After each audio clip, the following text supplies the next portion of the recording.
ہمیں اپنا وہ کہتے ہیں، محبت ہو تو ایسی ہو، ہمیں اپنا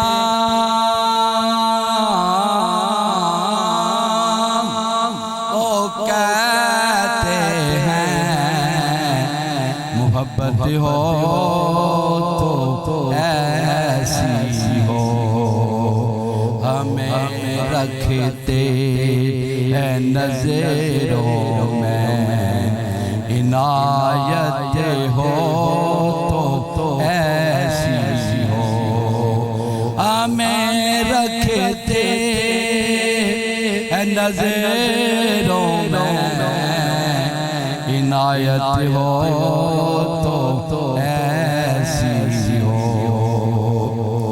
جہاں مجرم کو ملتی ہے جزائیں بھی عطائیں بھی، جہاں مجرم کو ملتی ہیں جزائیں بھی عطائیں بھی، مدینے میں وہ لگتی ہے، عدالت ہو تو ایسی ہو، مدینے میں وہ لگتی ہے، عدالت ہو تو ایسی ہو، محمد ولادت پر ہوئے سب کو عطا بیٹے، محمد کی ولادت پر ہوئے سب کو عطا بیٹے، اسے میلاد کہتے ہیں، ولادت ہو تو ایسی ہو، اسے میلاد کہتے ہیں، ولادت ہو تو ایسی ہو، ہمیں رکھتے ہیں نظروں میں، عنایت ہو تو حضرات، آج کی یہ بزم جو میرا آقا مولا محمد مصطفیٰ صلی اللہ تعالیٰ علیہ وآلہ وسلم کی ولادت باسعادت کے سلسلے میں سجی ہے، کافی ٹائم ہو چکا ہے، کم از کم 1.5-2 گھنٹے ہو چکے ہیں، آپ حضور کی نعتیں سن رہے ہیں، ماشاءاللہ بڑے آپ معزول ہو رہے ہیں، ظاہر ہے جب حضور کی میلاد میں آتے ہیں، حضور کا جشن عید میلاد النبی ہوتا ہے تو سب کا دل باغ باغ ہوتا ہے، سب خوش ہوتے ہیں کہ ہم نبی پاک کا ذکر خیر سنیں، کوئی نعت کی صورت میں پیش کرتا ہے، کوئی نثر کی صورت میں پیش کرتا ہے، آگے آپ آ گئے ہیں تو آپ کا آنا ہی حضور کی میلاد میں یہ بہت بڑی بات ہے، آپ آئے نہیں بلکہ بلائے گئے، یہ آپ کی بڑی سعادت کی بات ہے کہ چند گھڑیاں ہم بیٹھ کے حضور کی سیرت سنیں گے، حضور کی صورت کے بارے میں باتیں ہوں گی، آج کی اس بزم میں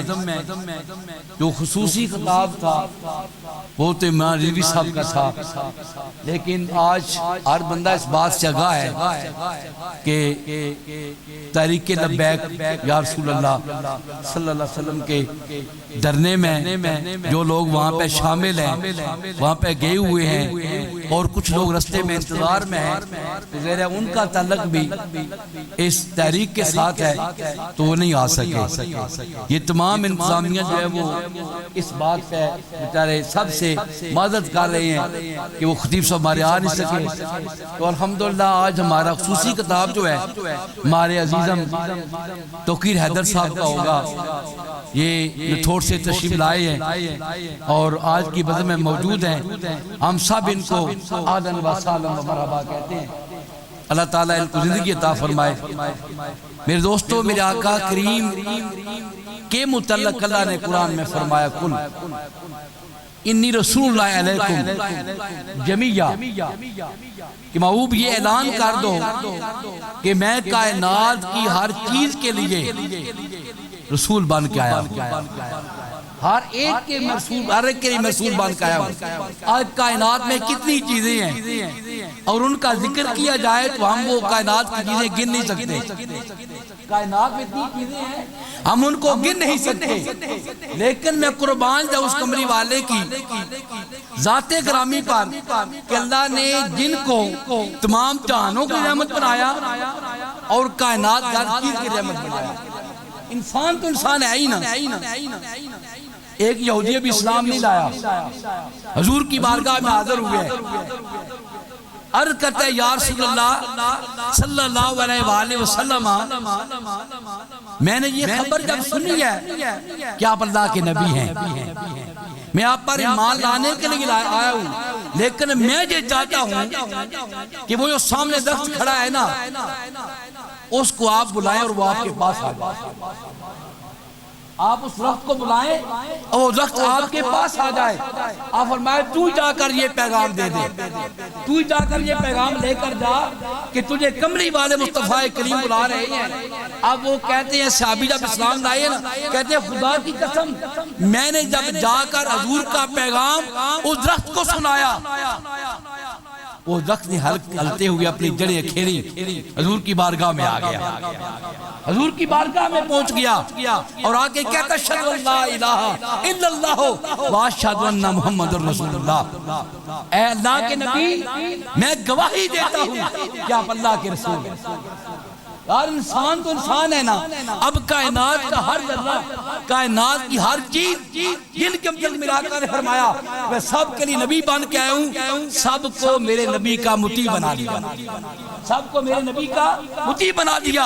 اب وہ جب درخت آیا اور درخت نے آ کر یہ شہادت دی کہ آپ اللہ کے نبی ہیں، اب پھر عرض کرتے ہیں وہ صحابی ہو گئے ہیں اور کلمہ پڑھ لیا ہے لا الہ الا اللہ محمد رسول اللہ. اب یا رسول اللہ اگر یہ واپس بھی چلا جائے نا تو میرا ایمان اور تازہ ہو جائے. میرا آقا نے اشارہ کیا، وہ درخت واپس جا کر اپنی جگہ پر جا کر کھڑا ہو گیا.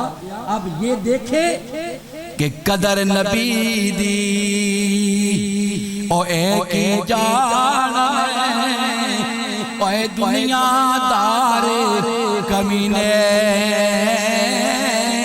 او قدر نبی دی ایک جانا اے دنیا دار کمینے، او قدر نبی دی او جاننے والے سو گئے وچ مدینے. کائنات کا ذرہ ذرہ میرا آقا کی شان کو جانتا ہے، لیکن حیران ہوں آج کے انسان پر کہ جو پڑھ تو بہت گیا ہے کہ نبی کی شان کو سمجھ نہیں سکا. پڑھ تو بہت گیا ہے، علم اس نے بڑا اثر کر لیا اور کہتا ہے حضور کی سنتوں پہ عمل کرنا چاہیے. او کیا حضور کی سنتوں پہ عمل کرنا تیرا ایمان ہے؟ یا تیرا ایمان یہ نہیں کہتا کہ حضور گنبد خضرا میں بیٹھ کر اپنے غلاموں کو دیکھ رہے ہیں کہ میرے غلام کیا کر رہے ہیں؟ حضور کے ایک صحابی آتے ہیں، آگے عرض کرتے ہیں یا رسول اللہ میرا اونٹ باولا ہو گیا ہے، مجھے مارنے کو آتا ہے. میرے آقا فرمایا اچھا تیرا اونٹ بھی مارنے کے لیے آتا ہے؟ میرے آقا چل پڑے. فرمایا چلو ہم تیرے اونٹ کو جا کر دیکھتے ہیں کہ وہ کیوں باولا ہو گیا ہے، کیوں ہلکا ہو گیا، کیوں مارنے کے لیے آتا ہے. جب وہاں پہ پہنچے نا صحابہ کہ یا رسول اللہ آگے نہ جانا، یہ اونٹ مارتا ہے، تمہیں مارتا ہے، مجھے پہچانتا ہے کہ میں اللہ کا نبی ہوں، مجھے پہچانتا ہے میں اللہ کا نبی ہوں.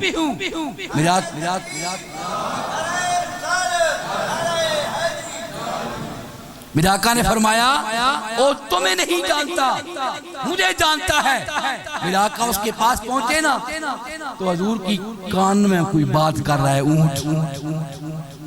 اونٹ جانور ہے، حضور کے قریب جا کر ایک بات کر رہا ہے اور اس نے عرض کی یا رسول اللہ صلی اللہ علیہ وآلہ وسلم، یہ جو میرا مالک ہے، یہ جو میرا مالک ہے جس کے پاس عرصہ ہو گیا مجھے رہتے ہوئے، یا رسول اللہ یہ بے نماز ہے، یہ بے نماز ہے، یہ نماز نہیں پڑھتا، جس کو مارنے آتا ہوں کہ نماز پڑھا کر کہیں ایسا نہ ہو کہ تیری وجہ سے مجھ پر اللہ کا عذاب آ جائے، ایسا نہ ہو کہ مجھ پر تیری وجہ سے عذاب آ جائے۔ جب میرے آقا نے اس کی بات سنی نا، جا کر صحابہ سے فرمایا صحابہ جانتے ہو کیا کہتا ہے، جانتے ہو یہ کیا بات کر رہا ہے؟ رسول ہم تو نہیں جانتے، آپ جانے یا آپ کا رب جانے۔ اور کتنا ادب ہے حضور کے سامنے صحابہ کا۔ آج کا مولوی کہتا میں بڑا پڑھ گیا، بڑا پڑھیا میں نے پڑھ لیا جو کچھ ہے۔ عجیب بات ہے نا، وہ سمجھ نہیں سکا حضور کی شخصیت کو، سمجھ سکا حضور کے علم کو۔ اب میرا آقا فرمایا تمہیں نہیں پتا نا یہ اونٹ کیا کہہ رہا ہے؟ میرا آقا جب یہ اعلان فرمایا نا کہ میرے صحابہ یہ اونٹ اعلان کر رہا ہے اور یہ کہہ رہا ہے یا رسول اللہ میرا مالک نماز نہیں پڑھتا، میرا مالک نماز نہیں پڑھتا، اگر اس کی وجہ سے مجھ پہ عذاب آ گیا تو میں کیا کروں گا؟ یا رسول اللہ انہیں کہیں نا یہ نماز پڑھا کریں، انہیں کہیں نا نماز پڑھا کریں۔ اور نماز جس کے تک میرے آقا فرمائے الصلاۃ قرۃ عینی کہ نماز میں آنکھوں کی ٹھنڈک ہے۔ اور آج کا مومن یہ تو کہتا ہے کہ حضور کے نام پر جان قربان ہے، لیکن مسجد میں آنے سے تنگ ہے۔ ذرا غور کریں اس بات پر، ہم کتنے نکمے ہیں، ہم کتنے نکمے ہیں کہ ہم اتنا بھی نہیں کر سکتے کہ حضور کے گھر کا جب اللہ کے گھر سے بلاوا آئے ہم جہاں کر بیٹھے۔ اب اس بات پہ غور کرو، میرا آقا فرمایا کہ جتنے قدم تو اذان سن کر مسجد کی طرف جاتا ہے اللہ اتنے تیرے گناہ معاف کرتا ہے، اللہ اتنے تیرے درجے بلند کرتا ہے۔ اور جو پہلے تیاری کر کے بیٹھ جاتا ہے اللہ کے گھر میں جانے کے لیے وہ تو یہ سمجھے کہ میں جنت کی کیاریوں میں چل رہا ہوں۔ کبھی ہم نے سوچا ہے، کبھی سوچے ہم نے، میں یہ نہیں کہتا کہ میں ہی بتا رہا، کوئی اور بتانے والا نہیں ہے، یار بہت ہے بتانے والے، ہم نے سنا ہوا بھی ہے، ہم جانتے بھی ہیں کہ نماز کے متعلق حضور کا فرمان ہے کہ نماز آپ کی آنکھوں کی ٹھنڈک ہے۔ اور پھر فرمایا الصلاۃ عماد الدین کہ نماز دین کا ستون ہے۔ وہ اونٹ تو سمجھ گیا کہ اگر میرے مالک نے نماز نہ پڑھی تو اس پہ رب کا عذاب آئے گا، ہم انسان ہو کر نہیں سمجھے اس کا عذاب کتنا سخت ہوگا۔ اللہ میں معاف کرے، اللہ کے گھر میں آ جاؤ، اللہ کے گھر میں آ جاؤ، کائنات کا ذرہ ذرہ میرا آقا کریم کو جانتا ہے۔ میرا آقا تشریف لے کر جا رہے ہیں پہاڑ میں، حضرت علی پاک آپ کے پاس ہیں، عمر فاروق آپ کے پاس ہے، دیکھیں اللہ نے ان کی کتنی بڑی شان بنائی ہے۔ جب تھوڑے آگے گئے نا تو پہاڑ کی چھوٹی سی آواز آ رہی تھی الصلاۃ والسلام علیک یا رسول اللہ، الصلاۃ والسلام علیک یا حبیب اللہ، الصلاۃ والسلام علیک یا امام الانبیاء والمرسلین۔